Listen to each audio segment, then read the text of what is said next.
Ayon sa pinakabagong Senate Election Preference Survey na isinagawa ng Archipelago Analytics, tabla sa unang pwesto sina Baste Duterte, Leni Robredo at Robin Padilla.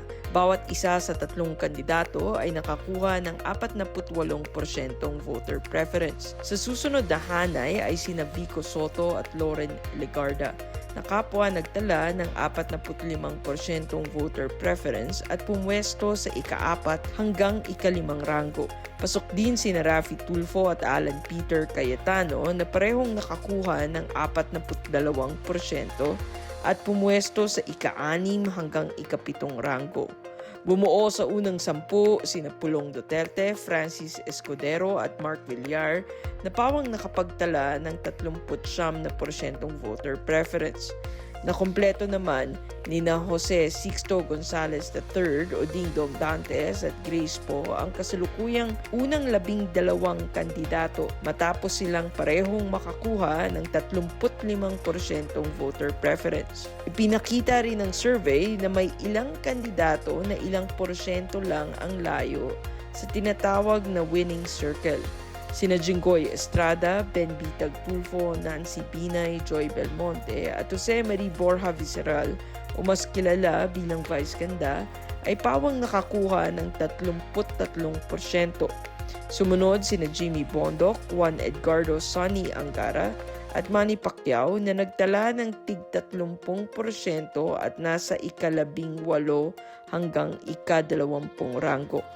Sina Rex Gatchalian at JV Ejercito ay parehong nakakuha ng 28%, habang sina Rowena Gonzon, Mike Defensor at Bong Revilla ay pawang nagtala ng 27%.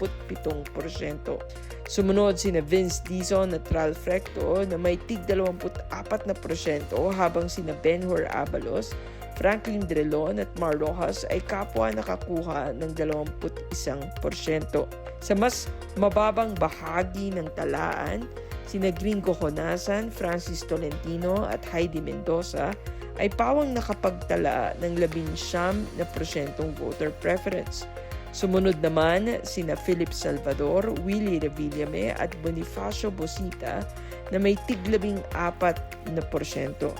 Sina Shel Jokno at Doc Marites Mata ay parehong nakakuha ng 8% voter preference, habang sina Vic Rodriguez at Antonio Trillanes ay kapwa nagtala ng 7%. Sumunod sina Teddy Casino at Calyodi de Guzman na may tig 5%.